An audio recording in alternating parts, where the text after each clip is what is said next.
नमस्कार, महाराज राजस्थान देख रहे हैं आप। स्वागत है आपका। मैं हूं आपके साथ सुमित गुप्ता और बुलेटिन की शुरुआत करते हैं बड़ी खबर से। आज की बड़ी खबर है ये मंत्रिमंडल पुनर्गठन, जिसका इंतजार किया जा रहा था। अब वो वक्त आ गया है पुनर्गठन, मंत्रिमंडल पुनर्गठन का काउंटडाउन शुरू हो चुका है। कल शाम जो खबरें मिल रही है उसके अनुसार कल शाम 4 बजे शपथ समारोह हो सकता है और राजभवन में शपथ समारोह की तैयारियां भी शुरू हो चुकी हैं। राजभवन में टेंट लगने का काम शुरू हो चुका है। अब जब 3 मंत्री अपना इस्तीफे की बात कह चुके हैं और फिर टेंट लगाया जाता है राजभवन में, तो आप समझ लीजिए कि शामियाने का मतलब क्या हो सकता है। ये शामियाना कई लोगों को आशियाना देगा मंत्री पद का। आज शाम मंत्रिपरिषद की बैठक होगी सीएमआर में। मंत्रिपरिषद की बैठक होगी। बैठक में मंत्रियों से इस्तीफे लिए जा सकते हैं, कई मंत्रियों की छुट्टी होगी, कई नए चेहरे शामिल होंगे। बैठक से पहले सीएमआर में चर्चा है। सीएमआर से निकले अजय माकन, मुख्यमंत्री से मिले। अजय माकन आज दिल्ली से उन्होंने मुख्यमंत्री से मुलाकात की और आज दिल्ली से सचिन पायलट भी लौटेंगे। माकन से सचिन पायलट की मुलाकात हो सकती है। तो अब सचिन पायलट दिल्ली जाते हैं, मुलाकात करते हैं आला कमान से, और अब दिल्ली से जयपुर लौटेंगे। अजय माकन से मुलाकात होगी। तो इसका कयास बता, इसकी क्या मायने निकाले जा सकते हैं, इसके कयास लगाने की जरूरत नहीं है। मायने तमाम लोग समझते हैं कि क्या होने वाला है। कई नए चेहरे शामिल किए जाएंगे, कुछ पुराने चेहरों की छुट्टी की जाएगी। 3 चेहरे तो सामने आ चुके हैं, 3 नाम सामने आ चुके हैं जिनका जाना तय है। एक व्यक्ति एक पद के हिसाब से इनका बाहर होना तय है, इनकी विदाई होना तय है। और मुख्यमंत्री अशोक गहलोत तो डोटासरा जी के लिए कह भी चुके हैं कि विदाई भाषण वो दे चुके हैं, तो अब दोबारा विदाई भाषण देने की उन्हें जरूरत नहीं होगी। लेकिन आज की बड़ी खबर यह है कि 4 बजे कल शाम मंत्रिमंडल का पुनर्गठन हो सकता है। शपथ ग्रहण समारोह कल शाम 4 बजे हो सकता है, यानी तैयारियां तो हो रही है। राजभवन में टेंट भी लग रहा है। लिस्ट भी आज शायद सामने आ जाए या कल तक सामने आ जाए।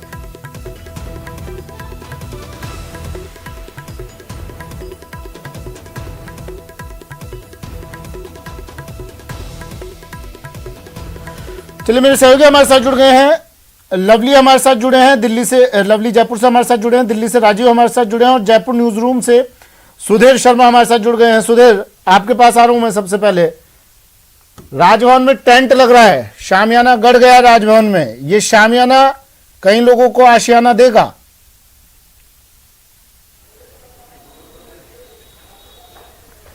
देखिए, बिल्कुल सही है। राजस्थान में सर्दी की दस्तक हुई, लेकिन 86 हलकों में गर्मी बढ़ गई है और गर्मी इस मायने में बढ़ गई है कि प्रदेश में मंत्रिमंडल का पुनर्गठन होने जा रहा है और सब कुछ इतना जल्दी दिख रहा है अब होता हुआ कि राजभवन में टेंट लगने का काम शुरू हो गया है। जो राजभवन का मुख्य भवन है राजभवन के अंदर, उसके पीछे जो लॉन है वहां पर टेंट लगाने का काम शुरू हो चुका है और माना जा रहा है कि कल शाम 4 बजे तक ये मंत्रिमंडल पुनर्गठन, जो नए मंत्री मंत्रिमंडल में शामिल होंगे उनको शपथ दिलाने का काम होगा। क्योंकि अभी राज्यपाल कलराज मिश्र यूपी दौरे पे हैं। यूपी से वो आज शाम 5 बजे लौटेंगे। उसके तुरंत बाद मंत्रिपरिषद की बैठक है। पूरी संभावना ये जताई जा रही है कि मुख्यमंत्री तमाम मंत्रियों के एक बार इस्तीफे ले ले और उसके बाद नए सिरे से पूरे मंत्रिमंडल का पुनर्गठन हो। क्योंकि मंत्रिमंडल विस्तार की बात मुख्यमंत्री ने नहीं कही। पिछले दिनों जब मुख्यमंत्री बोले थे तब उन्होंने कहा कि मंत्रिमंडल का पुनर्गठन होगा, यानी नए सिरे से पूरी कवायद होना तय माना जा रहा है। अब चूंकि राज्यपाल आएंगे, उसके बाद मुख्यमंत्री राजभवन में जाते हैं कि ये प्रोटोकॉल होता है कि जब भी मंत्रिमंडल का विस्तार हो या नए मंत्रियों को शपथ दिलवानी हो या कोई अन्य कारण होता है तो मुख्यमंत्री टेलीफोनिक बात नहीं करते। इसमें सीधे वो राजभवन, मुख्यमंत्री आवास से निकल के राजभवन जाते हैं। राजभवन में राज्यपाल से मुलाकात करते हैं। एक बंद लिफाफा जो बताया जाता है जिसमें नाम होते हैं कि किन किन मंत्रियों की, किन किन विधायकों को मंत्री पद की शपथ दिलाई जानी है, कैबिनेट की दिलाई जानी है, राज्य मंत्री की दिलाई जानी है, उप मंत्री की दिलाई जानी है। तमाम वो लिस्ट होती है, उसको वो राजभवन में सील्ड पैक लिफाफे में उनको सौंपते हैं। राज्यपाल उस लिफाफे को खोलते हैं और अपने फिर राजभवन के अधिकारियों को तैयारियों के लिए कहते हैं। लेकिन हालांकि उससे पहले तैयारियां जो शपथ ग्रहण की है वो शुरू हो चुकी होती है और यही अभी देखने को मिल रहा है कि आज मंत्रिपरिषद की बैठक होगी। उसके बाद माना जा रहा है कि लगभग 8 बजे राज्यपाल से मुलाकात मुख्यमंत्री अशोक गहलोत कर सकते हैं इस मामले में। क्योंकि जो समय आया है वो कल शाम 4 बजे का, इसलिए समय कम है, इसलिए आज ही उनकी मुलाकात हो सकती है। जी हाँ, ठीक है। मैं फिर से लौटूंगा सुधीर आपके पास। लवली हमारे साथ जुड़े हुए हैं। लवली, तीन चेहरे तो देखिए बाहर होना तय मान लिया गया है, वो इस्तीफे की पेशकश कर चुके हैं और पेशकश क्या इसी को इस्तीफा माना जा रहा है अब तो। क्या और भी कुछ नाम अब सामने आएंगे?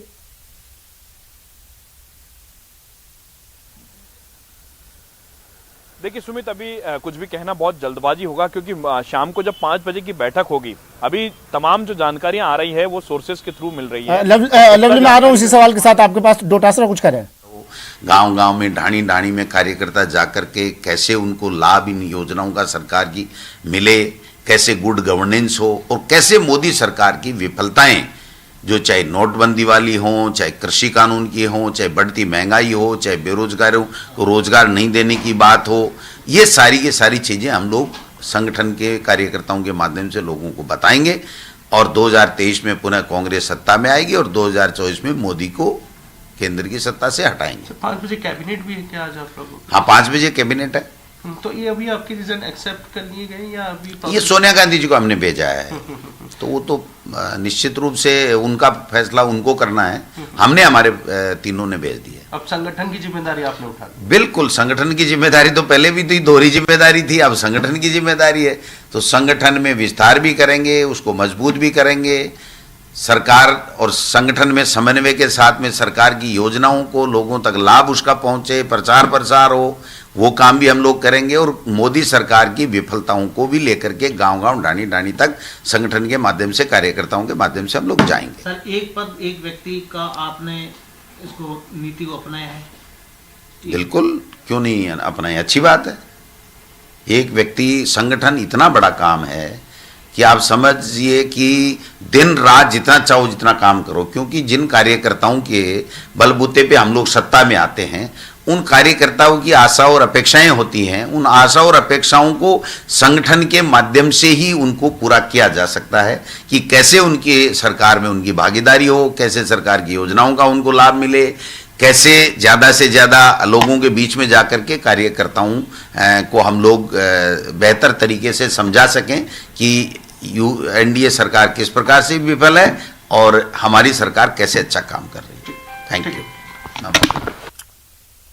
ठीक है, तो गोविंद सिंह डोटासरा कह रहे थे कि एक व्यक्ति एक पद के हिसाब से उन्होंने अपने इस्तीफे की पेशकश रखी है, सोनिया गांधी को भेजा है, अब फैसला आलाकमान ही करेगा। लवली, बात पूरी कीजिए अपनी।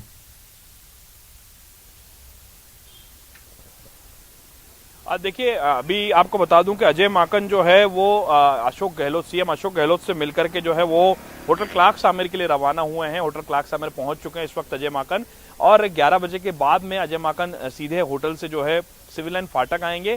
तब तक मुख्यमंत्री जो है वो मुख्यमंत्री निवास पर मौजूद हैं। इस वक्त मैं मुख्यमंत्री निवास के बाहर की ओर मौजूद हूँ। मुख्यमंत्री निवास के ठीक बाहर जो चहलकदमी जो आमतौर पर लोगों के मिलने जुलने वालों की होती है, आज वो नहीं है। आज केवल पूरा फोकस जो है वो नई सरकार के गठन पर, जो पुनर्गठन पर जो है उस पर नजर रखी जा रही है। जैसा कि राजभवन से जो जानकारी हमारे वरिष्ठ सहयोगी सुधीर शर्मा ने बताई कि किस तरह से वहां पर तैयारियां जो है वो तेज कर ली गई है। और आपको बता दें, आज जयपुर में कई बड़े मूवमेंट्स जो हैं वो होते हुए नजर आ रहे हैं, जहां पर सचिन पायलट जयपुर पहुंचने जा रहे हैं। तो ठीक शाम को 5 बजे राज्यपाल कलराज मिश्र जो है वो भी एयरपोर्ट आने वाले हैं। एयरपोर्ट से सीधे यूपी दौरे से लौटेंगे और वो सीधे राजभवन पहुंचेंगे।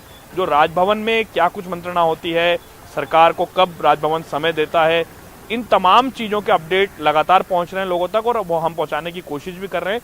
महत्वपूर्ण बात यह है सुमित के कल रात को भी मंथन का दौर चला सीएम निवास पर, करीब 2 घंटे तक की मुलाकात हुई। उसके बाद में जो है वो डिनर का कार्यक्रम हुआ और अभी सुबह की जो शुरुआत है, मुख्यमंत्री की जो दिन की शुरुआत है, वो भी अजय माकन की मुलाकात के साथ हुई। अजय माकन सुबह का ब्रेकफास्ट करके मुख्यमंत्री के साथ तमाम मंत्रणा करके चर्चा मंथन करने के बाद में अब से कुछ ही देर पहले जो है वो होटल के लिए रवाना हो चुके हैं। होटल में वो रहेंगे और उसके बाद में 11:30 बजे जो है वो पहुंचेंगे सिविल लाइन फाटक पर।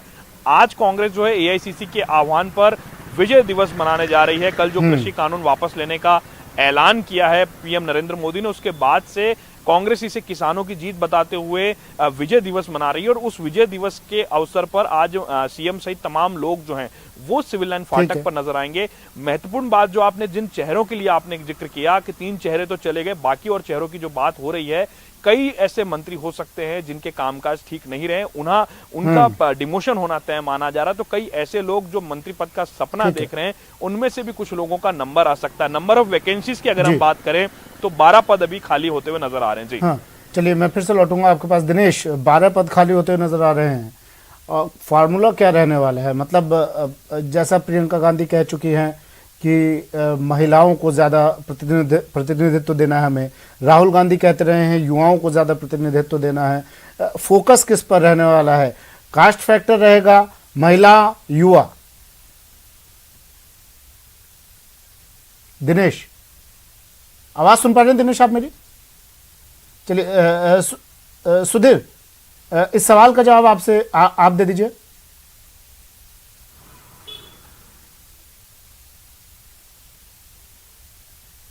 फैक्टर रहते हैं, चाहे ज्योग्राफिकल फैक्टर हो, चाहे कास्ट फैक्टर हो, चाहे सामाजिक फैक्टर हो, चाहे जो पार्टी के बड़े नेताओं की कही हुई बात हो, तमाम फैक्टर में ध्यान में रखकर जहां पर सहमति बनती है उसके आधार पर फॉर्मूला तय होता है। ये बात सही है कि जब प्रियंका गांधी ने ये कहा कि महिलाओं को तरजीह मिलनी चाहिए, तो ऐसे में 2-3 नाम निकल के सामने आ जाते हैं कि इनको मंत्रिपरिषद में जगह मिल सकती है।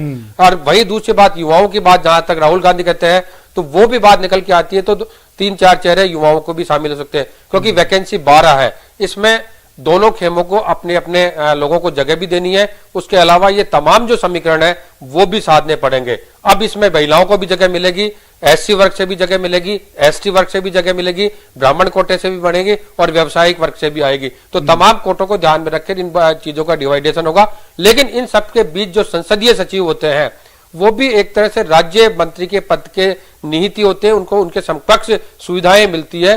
तो संसदीय सचिवों की भी नियुक्ति इस बार होने वाली है। इस तरह के भी कयास लगाए जा रहे हैं ताकि एक बार की जो असंतुष्ट जड़ा है वो पूरी तरह से संतुष्टि पे ला सके, और जो अगला इलेक्शन विधानसभा का होगा उससे पहले पार्टी पूरी तरह से सुचारू रूप से चल सके। इस तरह के फार्मूला तैयार करके ही इस पूरी कवायद को अंतिम रूप दिया जाएगा। क्योंकि इन सबके अलावा अभी राजनीतिक नियुक्तियां जो आयोग और बोर्डों में होनी है वो भी अभी बाकी चल रही है, तो उनमें भी किसी न किसी को जो संगठन से आते हैं उन लोगों को जगह मिलने वाली है। जी ठीक है, सुधीर, लवली, दिनेश, आप तीनों का शुक्रिया। दिल्ली लिए चलते हैं आपको। राजीव मेरे साथ जुड़े हुए हैं दिल्ली से। राजीव, सचिन पायलट जयपुर पहुंचने वाले हैं, कब तक पहुंचेंगे सचिन पायलट जयपुर, और दिल्ली में क्या कुछ रहा?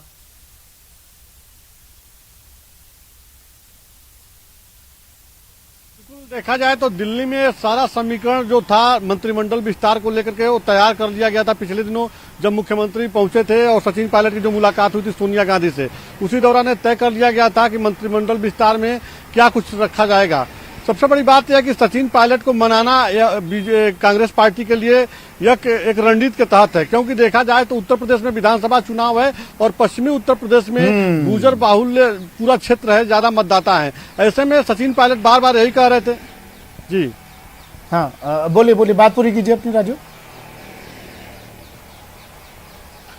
जी, सचिन पायलट का यही कहना था कि कार्यकर्ताओं का सम्मान बना रहना चाहिए था, मतलब वो इस बात को सम्मान से जोड़ रहे थे। तो ऐसे में मंत्रिमंडल विस्तार जो हो रहा है इसमें माना जा रहा है कि जो सचिन पायलट के जो समर्थक विधायक है उनको सम्मान तो मिलेगा ही, साथ ही जो कांग्रेस पार्टी के जो तमाम और कार्यकर्ता हैं उनमें एक पॉजिटिव मैसेज जाएगा कि सचिन पायलट की बातों को रखा गया, पार्टी आलाकमान ने रखा, उनकी जो भी डिमांड है उनको पूरा किया जा रहा है। तो इसके तहत देखा जाए तो यह कांग्रेस पार्टी के लिए एक बड़ी उपलब्धि है। जो चुनाव हो रहे हैं जिन राज्यों में, वहां एक पॉजिटिव मैसेज जाएगा, साथ ही यहाँ पे जो नाराजगी है राजस्थान में वो तो दूर हो ही जाएगी। जी दिनेश, आवाज सुन पा रहे हैं दिनेश आप मेरी? अपडेट क्या है दिनेश आपके पास? जी सुमित, मैं सुन पा रहा हूँ। सुमित, देखिए अभी जो है वो अजय माकन की मंत्रणा हुई है सीएम अशोक गहलोत से, और कल रात को भी देर रात तक मंत्रणा चली थी दोनों के बीच में। अब जिस तरह की खबरें निकल कर आ रही है वो ये कि तैयारियां जो है वो शुरू हो गई है मंत्रिमंडल पुनर्गठन को लेकर, और ये माना जा रहा है कि कल शाम तक मंत्रिमंडल पुनर्गठन हो जाएगा। राज्यपाल भी आज शाम जयपुर पहुंचने वाले हैं, तो आज शाम मंत्रिपरिषद की जो बैठक है वो काफी महत्वपूर्ण है, और ये माना जा रहा है कि इस मंत्रिपरिषद की बैठक में इस्तीफे लिए जा सकते हैं कई मंत्रियों के। देखिए 9 जगह अभी खाली है, 3 मंत्रियों का कल अजय माकन ने बोल दिया कि ये 3 मंत्री जो है संगठन में काम करेंगे, यानी मंत्रिमंडल से बाहर जाना उनका तय है, यानी कुल 12 जगह खाली हो जाती है। इसके साथ ही ये माना जा रहा है कि तकरीबन 4 से 5 मंत्री ऐसे हो सकते हैं जो मौजूदा मंत्रिमंडल में शामिल हैं, लेकिन उन्हें कुछ कहा उस वक्त गोविंद सिंह डोटासरा ने, ये आप एक बार सुन लीजिए। गोविंद सिंह डोटासरा शिक्षा मंत्री का पद छोड़ चुके हैं, पूरा ध्यान अब पीसीसी पर करेंगे। डोटासरा जी, आज की सुबह एक नई सुबह आपके लिए, क्या कहेंगे? बिल्कुल, हर रोज नई सुबह आती है। मेरे जैसे एक छोटे से सामान्य से कार्यकर्ता को कांग्रेस पार्टी ने प्रदेश अध्यक्ष का दायित्व दे रखा है। निश्चित रूप से दायित्व बड़ा है, लेकिन हम सब लोग मिलकर के, चूंकि हमारी सरकार की गुड गवर्नेंस है और मोदी सरकार अब पूरी तरीके से एक्सपोज हो चुकी है, फेल हो चुकी है। जिस प्रकार से किसानों के लिए 3 काले कानून मोदी जी लेकर के आए थे और वो पूरी तरीके से अब बेनकाब हो चुके हैं। किसान जीता है, भारत की आत्मा जीती है। मोदी और अमित शाह का घमंड हारा है, अहंकार हारा है, उनका षड्यंत्र परास्त हुआ है। और जब सुप्रीम कोर्ट की जो कमेटी बनाई गई थी इन 3 बिलों को लेकर के, उसके फैसला एक तरीके से जो आने वाला था वो इतना बड़ा सदमा इनको देने वाला था, तो उससे बचने के लिए इन्होंने ये घोषणा देश के प्रधानमंत्री जी ने की। और जो उपचुनाव हुए थे, उन उपचुनाव में जो हार मिली है उससे बौखला करके और ये फैसला लिया है। जीत तो अंत में होनी थी। राहुल गांधी जी का आप कुछ समय पहले का स्टेटमेंट पढ़िए। उन्होंने कहा, मैं 100% गारंटी लिख के देता हूं कि किसान जीतेगा, अन्नदाता जीतेगा, मोदी और अमित शाह का अहंकार हारेगा और इनको ये बिल वापस लेने पड़ेंगे। अंतोगत्वा वही हुआ, किसान जीता और कांग्रेस पार्टी हमेशा किसान के साथ पहले भी खड़ी थी, आज भी खड़ी और आगे भी खड़ी रहेगी। डोटासरा जी, आपने ऐसे महकमे की जिम्मेदारी संभाली जिसमें 1 करोड़ छात्र हैं, 4 लाख शिक्षक हैं, इतने बड़े महकमे में आपने बहुत कुछ करके दिखाया और अब एक नई जिम्मेदारी आप संभाल रहे हैं। पिछले 1 साल से आप पीसीसी के चीफ भी हैं। किस तरह से अब आपकी कोशिश होगी कि 2023 में जब चुनाव हो तो पार्टी फिर सत्ता में लौटे? देखिए, इतने दिन में एक महकमे का मंत्री था, तो मैं एक महकमे में काम करता था, दूसरे महकमों में मेरा कोई दखल नहीं था। और जो मेरे से बन पड़ा, क्योंकि मेरे पिताजी शिक्षक थे और उनको मैंने सही श्रद्धांजलि यही माना था कि मैं शिक्षा विभाग में अच्छा काम करूं, ईमानदारी से काम करूं और शिक्षकों की समस्याओं का समाधान करूं और ज्यादा से ज्यादा काम कर सकें। तो आप देखिए, शिक्षकों की बरसों से 50-50 साल से पुरानी समस्याओं का हमने समाधान किया है और 10 लाख नामांकन बढ़ना, हिंदुस्तान में क्वालिटी एजुकेशन में राजस्थान का 1+ आना और हिंदुस्तान में दूसरे नंबर पर, जहां बीजेपी के समय 13वें नंबर पर था, वहां दूसरे नंबर पे आना, तो मैं समझता हूं ये मेरे लिए गौरव की बात है। बहुत अच्छा मुझे मौका पार्टी आलाकमान ने 3 साल का दिया, मेरे से जो बन पड़ा किया। लेकिन अब मैं ये कहना चाहता हूं कि मैं तमाम सरकार में जितने भी विभाग हैं उसमें जो अच्छे काम हो रहे हैं, जो योजनाएं हमारी सरकार ने चलाई है, उनका लाभ आम आदमी को, गरीब को कैसे मिले, कार्यकर्ताओं का सम्मान कैसे बरकरार रहे, स्वाभिमान ऊंचा रहे और किस प्रकार से हम 2023 में पुनः सत्ता में लौट करके आए, 2024 में कैसे मोदी जी को परास्त करके हम यूपीए सरकार बनाएं, ये हमारा लक्ष्य है और इसी लक्ष्य के तहत हम लोग काम करेंगे। संगठन को किस तरह से मजबूत करेंगे? कांग्रेस पार्टी ग्रास रूट की पार्टी है, लेकिन जो पढ़ा लिखा तबका है वो आपसे दूर चला गया था, उसको आप कैसे करीब लाएंगे, कैसे नौजवानों को पार्टी से जोड़ेंगे? एक बड़ी चुनौती आपके सामने होगी। देखिए, राजस्थान में मैं कहूं तो इससे बढ़िया कोई रिजल्ट कभी नहीं रहे किसी भी पार्टी के लिए। सत्ता पक्ष होते हुए भी हम लोग केवल 2 उपचुनाव हारे हैं, 7 में से 5 हम लोग जीते हैं और एक में तो हनुमान बेनीवाल जी की पार्टी और बीजेपी संयुक्त थी, केवल बीजेपी एक जीती है, मैं ये कहूं तो कोई गलत नहीं होगा। और बाकी के सारे हम लोग, कांग्रेस पार्टी भारी मार्जिन के साथ में चुनाव जीती है। नगर निकाय के जो चुनाव हैं उनमें ऐतिहासिक सफलता 3/4 मेजोरिटी राजस्थान में आई है।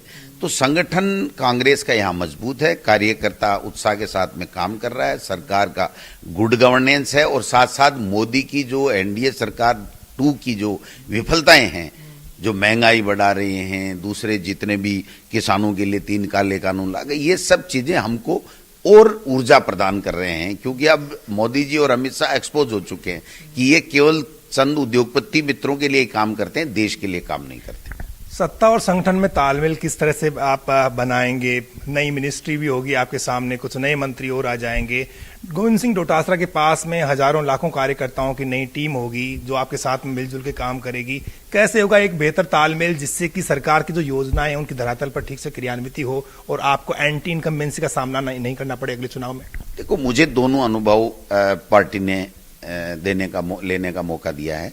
आप समझिए कि मैं NSUI, यूथ कांग्रेस, जिला कांग्रेस कमेटी में पदाधिकारी, फिर 7 साल सीकर जिला कांग्रेस कमेटी का अध्यक्ष, प्रदेश कांग्रेस कमेटी का उपाध्यक्ष, आज मैं प्रदेश कांग्रेस कमेटी का अध्यक्ष, और साथ साथ मैं PSC का मेंबर रहा।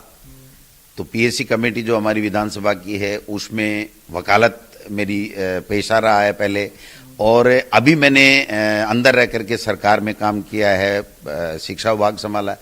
तो मैं ये समझता हूं कि मुझे इससे और बल मिलेगा कार्यकर्ताओं को सरकार में भागीदारी दिलाने और उनके जो काम कराने के लिए। अशोक जी के साथ में काम करने का तजुर्बा बहुत ही अलग होता है, रोज आप नया सीखते रहते हैं।